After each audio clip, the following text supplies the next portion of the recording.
Hello and welcome to the start of a brand new series from Waly Gisnep, and we're calling this Waly Gisnep's Top 10s. I'm Liam. Joining me as always is my good friend Ben. Ben, for our first ever Top 10, where are we starting? Well, at the close of 2021, Liam, we finished reviewing all of the Disney animated classics, all 60 films over 56 episodes of this podcast. So what better place to start than immediately arguing about what are the top 10 Walt Disney animated classics? So we've both prepared our own personal list of what we think are the top 10, ranked in order, and basically we're just going to go through number by number, thrash it out, say why we think it's on the list, and then be disgusted and appalled at the other person's choices. It's going to be lovely. Yeah, since it's our top 10, I imagine all of these on both of our lists are films that made our list of animated classics, but I realise there is a chance that I may have included one of the 15 films that I liked and you didn't, and you included one of the 2 films that you liked and I despised. All I can say, Liam, is I suspect it was a lot easier for me to trim mine down to 10 than you.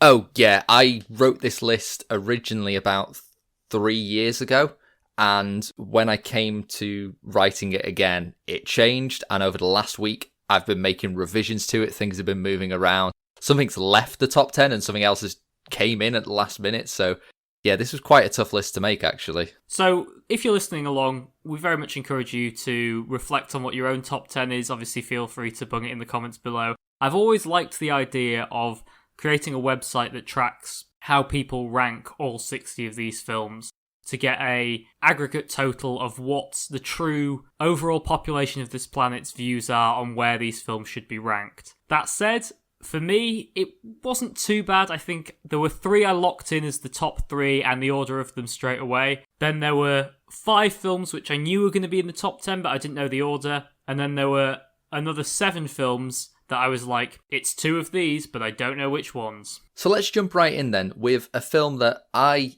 right away, when starting this list, was like, yep, this is my number 10. It has to be in the list, and I don't think it's actually going to be in yours, and that's Lilo and Stitch, because I think this might be one of the most unique Disney films. I think it's incredibly special, and that core relationship between our sisters is so good and so moving that I think if you haven't seen this film, this is one of the best Disney films, and you have to see it. It's got it all. It's got aliens, it's got arguable child abuse, it's got just lots of sadness. It's got a small girl getting the shit kicked out of her. What more do you want from a film? I mean, obviously different things potentially. Well, my number 10, and I immediately know this is going to generate fury from you personally, Liam, is Tangled. Here's my logic is, obviously we've done podcasts on all of these, so if you really want to hear our views on them, go back and, listen to those, because we've, talked at length about the strengths and weaknesses of these films. It's a film I'm always happy to watch, and it really does get something out of me, but I don't think it's perfect. I think it's very solid. I think what stops me putting Tangled higher is I think it has a lack of ambition, and I know I'm saying that as if I'm a Victorian school teacher, but that's how I feel, damn it. Well, as someone with a personal lack of ambition, I might be talking about Tangled a little bit later in this podcast. I think it might be on my list. When making this list, I didn't really just want to focus on modern Disney, because I think one thing that was great about doing the animated classics was that having revisited the full breadth of the catalogue, we appreciated the different eras of Disney. We've got that golden age, we've got the weird dark age, you've got the Renaissance, the second dark age, a revival. And going back to that golden age, there are so many fantastic films, and I knew I wanted to include at least one of them to sort of show that.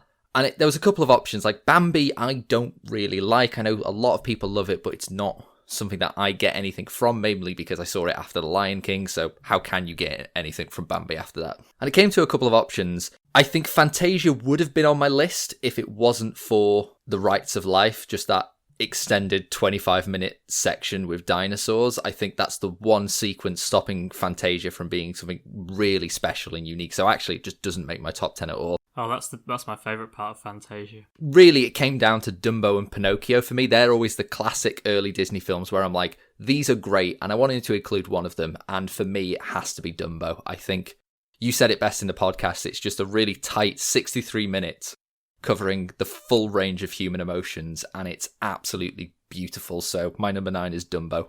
What we've discovered so far as a rough theme, Liam, is you like films about children being taken away from their family. Let me check my top 10. Yes, I do. Well, my number 9, I very much am staying in modern Disney because I've gone for the unstoppable financial juggernaut that is Frozen. Again, there are bits of Frozen I don't like, but my god, the peaks of that film sail above almost everything else. The core relationship between Anna and Elsa, those characters, the beauty of that ice and snow aesthetic that they lean into, and despite its overplayed, over-parodied, over-referenced presence in modern culture, Let It Go still knocks it out of the park 100% of the time, and I can't say that for many Disney songs. Absolutely, and alongside Let It Go, one thing I am very confident saying is that Frozen still to this day has the best climax of any Disney film. I think the act of true love at the end is what Disney is still yet to beat. An even better climax than a sad dog looking at a man. Oh, the Fox and the Hound! I've really strawmanned the Fox and the Hound there for people who like that film, but that is the climax of that film. I'll tell you what, if I was doing top 10 Disney climaxes, Fox and the Hound would be up there. I do think that's fantastic. It is actually very good. I'm taking the piss, but it is really good. Number 8 for me is, and this is one that moved around a lot in this list, but when I kept thinking about it, I was like, are there other films I would rather watch than this? And there's, as it turns out, there are 7, because my number 8 is Aladdin. Well, achievement unlocked, Liam. My number 8 is also Aladdin. Oh, fantastic. Go on, why did you put Aladdin at number 8? I mean, it's mostly because of the genie. I think the genie is one of Disney's greatest ever creations, but it's hard not to overlook the relationship between Aladdin and Jasmine is one of the best Disney relationship, like romantic relationships at least, that they've had ever. And Jafar is just a fantastic villain. There's just so much to enjoy about this film. The only problem I have with it is I think the end of the second act and the start of the third act are a little clunky, and I feel that the music kind of falls down a little bit towards the end. It's one of those films where I feel if Howard Ashman hadn't died during the production of this film, it would have been a better film, which is an awful thing to say. Well, one, we can't say that, like, we have no idea, but in my heart of hearts, I truly believe that Aladdin never quite reached the potential it was aiming for at the start. I don't think that's an awful thing to say at all. You're saying that if he'd had more involvement, it would be a better film. I don't think that's an insult. I think that's praise. I think it's a film that has really strong individual components, and they mostly gel, but maybe it's slightly less than the sum of its parts, but its parts are excellent. Genie's probably the best side character. Jasmine and Aladdin probably two of the best prince and princesses. Jafar one of the best villains. Iago one of the best sidekicks. There's some dodgy stuff around presentations of Middle Eastern culture, which we can't ignore, but it's really bloody fun. I always say this when I'm talking about Disney films.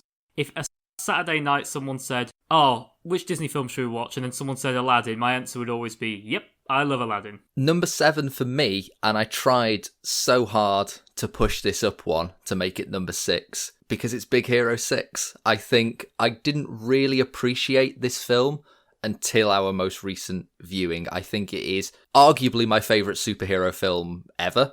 I think what it does with the genre is fantastic and unique, even though it feels quite trope heavy. The way it uses those tropes and the story it is trying to tell around grief, I think is so excellently done and so unique that, yeah, it's easily my favourite superhero film and my number 7 animated classic. Well, my number 7, I'm not straying far from Aladdin because I'm sticking with good old Musker and Clements, and I'm going for Moana because I love Moana. I don't really know what else to say. It's great. Like, it's the most colourful, beautiful film. Every song's a banger. I'm really glad with Encanto they were just like, Lin-Manuel Miranda writes great songs. Let's just get him to write more songs. I just really like it, Liam. I know I should, having recorded hundreds of hours of this podcast, be able to give more complex views than I really like it, but I really like it. I love Moana, and I do not think I have any well, no, I have a couple of problems, mainly in the character of The Rock, because it's not Maui, it's just The Rock. Mao the Rock E.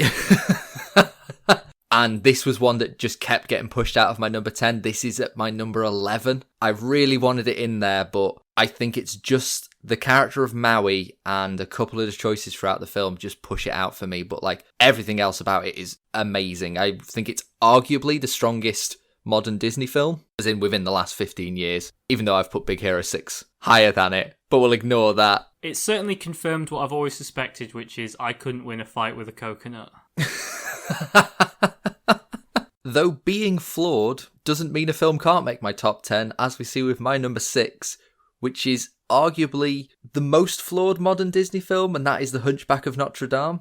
I think this film had ambitions far above what it could achieve with the dark tone and the characters and the story it wanted to tell. But in bringing those characters to the screen, I think it did a really, really good job, and I think it's one of the most complex and beautiful modern Disney films, absolutely. It continually blows my mind that this got made. Whether you like this film or not, it's astonishing that they read that novel and went, I think this is going to work as an animated kids musical. Like, imagine if in the Disney revival someone went, I think we should take a crack at Fear and Loathing in Las Vegas. Do you know what I mean? It'd just be like, what is this? And on top of that, I am happy to say that the soundtrack and the music for The Hunchback of Notre Dame is, in my opinion, Alan Menken's magnum opus. I think it is the best work he has done with Disney. Which is incredible given what he's worked on. Like, that's such insanely high praise. In a very numerically satisfying twist, I have put Big Hero 6 at number 6. And again, much like yourself, like, this is a film I thought was a strong film, and then rewatching it and having to sit down with my Word document open, and I'm like, right, I'm going to watch this film and I'm going to try and find criticisms of it. And I was like, oh, this first 10 minutes is a bit clunky. And then it's just a wall of praise after that. I was like, yeah, that says it all, really. It's so moving. And also, it's so accessible. I think a lot of Disney films are very moving, and they're hidden behind a wall of schmaltz a lot of the time, like that corporate Disney brand. And I know a lot of people who hate that, and not without good reason. I think it's quite toxic in a lot of ways. But also, a lot of those people, they watch something like The Little Mermaid, or Beauty and the Beast, or Tangled, and it just cuts through, and they go, hot damn. You always say hot damn, I can't steal a catchphrase. No, help yourself. And they'll say, this film still speaks to me and still makes me feel something. Big Hero 6 does all that, and it does it without relying on princesses and magic and music. And not there's anything wrong with those things, but I think it creates that Disney narrative and that accessibility, but for people who'd be turned off by that. As you say, it's arguably the best superhero film. It's a toss-up between that and The Dark Knight, and they're trying to do very different things. I'm genuinely very disappointed in myself that I couldn't push it one higher, so we would both have the numerical satisfaction, and we'd have another film matching in our top 10s. On to my top 5s, though, and this is where it gets quite tricky for me. I feel that on any day, this list could vary, because these are the 5 films that I think are absolutely perfect, and I wouldn't change anything about them. And number 1, a bit of a trick earlier in the podcast, because I am actually putting in Walt Disney's very first masterpiece, Pinocchio. I think it is the perfect odyssey, Geppetto's miserable little life. It's wonderful, and it celebrates what animation is all about, which is bringing to life the impossible. In much the way that the Blue Fairy brings the puppet to life, you can only do that in animation, and with animation you can go to an island with boys horrifically transforming into donkeys and visit the inside of a whale. This is a celebration of what animation is about, and it is, to me, Walt Disney's first true masterpiece. It's astonishing, the jump from Snow White to Pinocchio. I know we don't have a lot of love for Snow White. No, it might be in my top 4. Okay. It's not, but it might be. Okay, hypothetically. I know historically on this podcast we've not given Snow White a lot of love. Let's not deny the scope of that achievement, and the quality of that animation is still impressive, but the jump to Pinocchio, whether you like that film, whether you love it, whether it's one that gives you nightmares, whether you think it's a weird anomaly, whether you think all those things, it is unlike anything else Disney has made. It's pretty unlike most other media. It's such a unique cultural artifact. I've gone much safer, Liam. I've gone for The Lion King for my number 5. Now, when we reviewed this on the podcast, I said that this is maybe the film I love, that I've overwatched. I know it line for line. I've consistently watched it ever since it came out. So a lot of these other films I maybe watched as a kid and then less as an adult, or vice versa. Or obviously a lot of these films hadn't come out until I was a teenager and adult. This is one I feel I've just continually watched throughout my life. And every time I watch it, maybe like a tiny little bit of the veneer, just there's a little chink in it. Mostly a Timon and or Pumbaa shaped chink in that sheen. But or a Matthew Broderick shaped chink. Look, I can pretend it's not Matthew Broderick. And it's fine. But it's still the goddamn Lion King, and there's a reason it's the most popular, the most loved, one of the most successful. You know the Lion King, everybody knows the Lion King, it's the goddamn Lion King. Well, I'm glad you put it in your top 10 because it's not in my top 10, I'm afraid, and I think if neither of us had it in, there would be riots in the comments. Well, there might be riots in this recording now. Now I know it's not going to show up at all. It's my number 15, it just kept getting pushed out. I will 15. I will say 15 for the Lion King. My God. I will say Lilo and Stitch is higher than the Lion King on mine. This is the thing where, like, I think a lot of people individually might put Pinocchio or Lilo and Stitch or Big Hero 6 above the Lion King. But the idea of putting all of them, I don't think many people would fall that side of the fence. I will say, as I said in our podcast, it has the strongest first act of not just any Disney film, potentially of any film. My problems all occur the moment Timon and Pumbaa show up. And I find that whenever I'm watching this film, like as you said, if everyone's like, oh, should we watch The Lion King? I'm immediately like, yes, let's watch The Lion King. Timon and Pumbaa show up. And that's suddenly when I start, getting up to make snacks and going out to get drinks. And I just kind of lose interest in the second half of The Lion King. I think we should move on, Liam, before this turns ugly. My number 4, then, I'm going from Walt Disney's first masterpiece to arguably his last masterpiece, and that is Sleeping Beauty. I think that this is a perfect fairy tale, and to me, the greatest film that Walt Disney himself worked on. Visually, it is beautiful, completely unique. It's a fantastic adaptation of the story. We've got a great pair of characters in our romantic leads. I love the fairies, and Maleficent might be one of cinema's greatest villains. So it absolutely had to go on the list for me. I really like Sleeping Beauty, but I think its weakness is in its script and its age. Because while Pinocchio has aged relatively well because it's such a surreal, nightmarish fairy tale, Sleeping Beauty is very much your princess falls in love with prince, vice versa, happy ending kind of story, and I think it holds it back for me quite a lot. I don't think Aurora and Philip are great characters. I think they are functional characters that are beautifully animated. I think the fairies and Maleficent are great. I said when we recorded, I'd put it in my top 3 most beautiful Disney films, which is astonishing that it's competing with animation that's 60 years newer than it. For the films that Walt Disney himself made, I totally agree that that's the one that deserves to be called his masterpiece. Maybe it's because I find the script a bit dated, or maybe it's just my bloodlust that means I didn't put Sleeping Beauty on number 4, but I did go for Mulan, because again, it's one that I didn't grow up with, but when we talked about it in the podcast, I think the exploration of gender and sexuality is superb. And I was talking to someone the other day about how often in sci-fi and fantasy, and to a certain extent children's films, we have things be an analogy for something.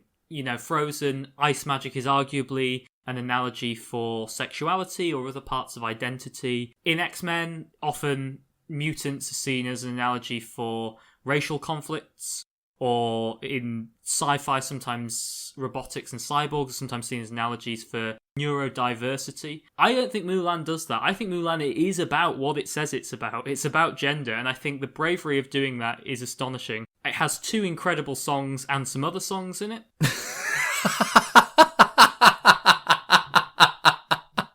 Whenever I'm pushed to find my favourite non-villain Disney character, I always swing back round to Mulan. And I think it's such a departure from early Disney Renaissance, where it really puts the focus on developing a main character rather than having a main character and a villain and all that sort of stuff. Yep, I love it. I completely agree. I think for a company that, is so famously cautious around topics of gender and sexuality, they're also one that has produced arguably one of the greatest stories of gender and sexuality and not obviously adapted that story, but done it in a way where that is the forefront of this story, and I think they did it really well. My number 3, and if not putting The Lion King on the list irked you a little bit, Ben, I think placing this at number 3 might push you over the edge, because my number 3 is Howard Ashman's final film, Beauty and the Beast. I think the more I watch this, the more I realise this is a perfect film. I think all of the bad faith naysaying about the timelines and the magic and the rules, it doesn't matter. It's an enchanted castle. It's the world that it needs to be to tell the story. And I always remember watching this with my friend, and she said that she just didn't care for Belle, and that's why she didn't like this film. And I said to her, this isn't Belle's story. This is the story of Belle and the Beast together. It's in the title. And as soon as she approached it with that view and dropped her cynicism, it became one of her favourite films. Well, my number 3 is one you put a little bit lower, and you said you think it's the most flawed of the modern Disney films. I don't think it's flawed. I think it's perfect, and I'm going for The Hunchback of Notre Dame. And this was, when I was locking in my top 3, I was like, there's no doubt for me this is number 3, because it's astonishing the scope with which they set out to make this film. We talked about how the tone isn't really appropriate for children, and that I think is legitimate criticism. But watching this as a cohesive film that's maybe aimed at an older audience, but presented as if it's aimed at a younger one, it holds up spectacularly well. I don't even hate the gargoyles, and I thought I did. But my God, there's so much packed into 90 minutes here, it's crazy. Having 4 characters of Quasimodo, Esmeralda, Phoebus, and Frollo, who arguably have bigger character arcs than the vast majority of Disney protagonists, let alone villains and side characters. And the scope of the music is astonishing. This has so many songs in it. It's a true blue musical. And again, I think it's the most beautiful film of the Renaissance. Those sweeping shots of Paris, the use of fire, both visually and thematically. It does so much. I can't really say anything else about it. I can see why people be turned off by this film, because it is dark and it is hard to get your head around, and there are some truly unpleasant moments in this film, but those are by design, and the fact it makes you feel that revulsion is all by design, and it doesn't really have a particularly happy ending. It has a bittersweet ending, which again is very, very rare in the Disney catalogue. It's okay though, because the sequel gives us the happy ending alongside... I don't know what sequel you're talking about, Liam. Alongside a giant bell encrusted with jewels, because it's a metaphor. Oh wait, no, encrusted with jewels on the inside because it's a metaphor. Just a giant bell encrusted with jewels isn't a metaphor. That makes no sense. But when they're on the inside, suddenly something magic happens. I've just realised you're talking about a literal bell. You're not talking about the character Belle from Beauty and the Beast. Now, as we get to my number 2, I've decided to throw in a little bit of a curveball, because my number 2... But just, sorry, Liam, you've thrown in like 5 curveballs already. It's been more curveballs than straight balls. My number 2 is Tangled. This is a film that I absolutely adore. I think it is a perfect film. I think what it set out to do, it achieves perfectly. If you're not on board with what it sets out to do, you're not going to like this film. But I think this is a story that takes everything about Disney that came before it and celebrates it in a new and modern way. And it did it in a way that isn't obnoxious, which so much of the revival is incapable of doing. So for me, this is just a perfect story with 2 perfect protagonists. And I always remember the criticism of renaming it from Rapunzel to Tangled, and the kind of pseudo-business response was, well, it's not just Rapunzel's story. And people were like, oh, okay, but they're absolutely right. This isn't just Rapunzel's story, and Tangled is a story about 2 people coming together, their lives intertwining and crossing, and it's wonderful, and I love it. The music is fantastic. It's just so happy, and whenever I watch it, I'm just filled with joy. But when I came to making this list, it got knocked out of the top space. Well, I have a sneaking suspicion I know what's in that top space, but I've been wrong several times so far with your list. I put Tangled lower, but I can't fault it for being the perfect love letter to what Disney is in terms of a brand, in terms of a series of films. I think other Disney films think references are the way to write that love letter, but I think Tangled does a much better job by doing it sincerely. My number 2 is The Little Mermaid, because it's the second best Disney film. It's astonishing to me how, in my head, I'm like, okay, well, The Little Mermaid sets the template for the Renaissance, and then after The Rescuers Down Under, everyone tries to emulate it to varying degrees of success. Some films build on it, some films try and experiment, and it doesn't quite work. But that's the kind of vanilla Renaissance film. And then I watch it and go, it's not trying to explore gender or social politics, but it's trying to be the best goddamn fairy tale possible. And it's so good. I don't really know what else to say. Like, it's so good at cutting through the cynicism. I don't think there's a single beat on it that doesn't work. Ursula is the most significant Disney villain since Hook in terms of defining how a villain works, and there's a lot of othering there in terms of gender and sexuality and things like that. It's incredibly wholesome, but it does what it needs to do. From that first moment where the score peaks and we see our first mermaid to Ariel hugging her dad at the end, I can't fault it. Before we reveal the films that have topped each of our lists, I would just like to take a moment to give some honourable mentions to the films that just missed out. As I said, The Lion King just kept getting pushed further down for me, and I'd be remiss not to mention Cinderella. I think Cinderella might be a perfect fairy tale, but for me, everything Cinderella does, I find, is done better within Sleeping Beauty. And I've mentioned some of the others that kept getting knocked down, so like Frozen, I think, was my number 14. And Moana being my number 11. But another one that just kept getting pushed out and I really wanted to find a space for it was Atlantis, The Lost Empire, a film that I have so much love for, and every time I revisit it, I think I like it a little bit more, and just for being a fantastic film that was really ambitious and trying something new in an era where Disney was really floundering, I just think is absolutely worth a mention. Yeah, the 5 that missed out making the top 10 for me, I've got Lilo and Stitch and Dumbo in there, again for the reasons you laid out. I've got a couple of personal favourites which I can see their flaws, but I want to watch them all the time, and that's Robin Hood and Basil the Great Mouse Detective, because I love them, and they're great, and I don't care if people disagree. And this was the one that I was so struggling to place, because I think I'm still trying to process it, and that's Encanto, because I had such an emotional response to Encanto. The music's incredible. It felt like it was just as worthy of going on this list as Moana. I think my reservation was, is this a film that's gonna hold up to a second watching? I strongly suspect it will, but then I thought that about Brother Bear and The Fox and the Hound, and the second time I watched them I was like, these aren't very good. So those are my honourable mentions. So on to our top films, and I think if you've been following this list, it will be a surprise to no one that my number 1 film, pushing Tangled out of its previous place at the top of the podium, is The Little Mermaid. And my reasoning, much like you said, I think it's a fantastic film. I think it took what Disney was trying to do in the Golden Age and redefined it and set the formula, and did it so perfectly for the first old school musical in decades.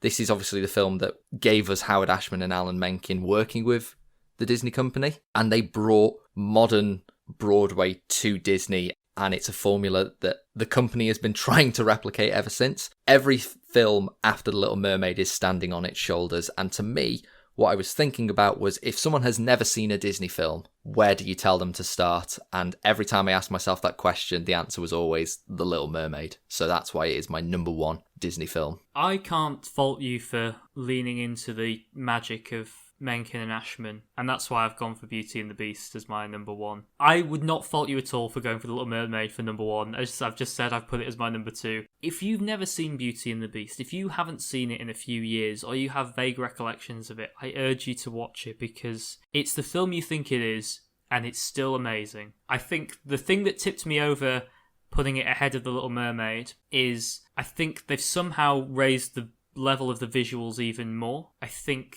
the side characters just pop a little bit more. I think the arcs are a little bit more interesting.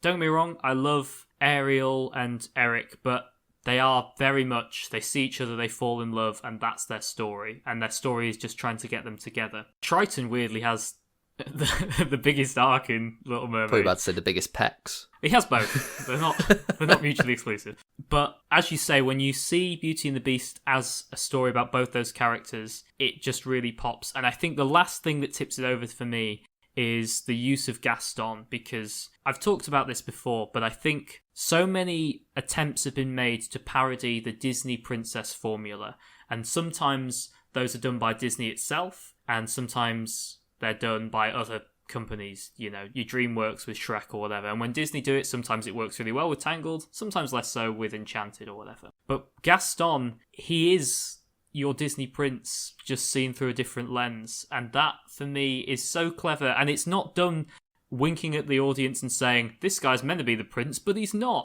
We just get it, and it doesn't treat us like idiots. From the first frame to the last frame, I'm totally engaged, and I love it. It's good, in summary. So if we do an aggregate total, that means that overall we think the best film is The Little Mermaid, right? Yes, because it was my number 1 and your number 2, and Beauty and the Beast, because of Tangled, ended up being your number 1 and my number 3. So basically, you should go away and watch The Little Mermaid and Beauty and the Beast. And you should also watch The Lion King, regardless of what Liam says. And with that, that is Waly Gisnep's top 10 animated classics. We hope you've enjoyed this list. Let us know what your top 10 animated classics are. The more responses we can get, the more of a picture we can build about what everyone's favourite Disney films are. Are you going to have those controversial curveballs that apparently only I've thrown in? We said this before, but every film is someone's favourite film. Someone out there is going, I can't believe Make Mine Music isn't in the top 10. As well as that, let us know what top 10 list you would like us to cover. Next up, we've got a top 10 list of side characters and sidekicks within the animated classics. Waly Gisnep is available on SoundCloud, Spotify, a selection of other podcast hosting platforms, as well as YouTube, where we post additional content such as memes, edits, interviews, videos for our podcast, and a whole bunch of other content. And with that, all that's left to say is thank you so much for listening. We are Waly Gisnep, and we'll see you next time. Someday I'll be part of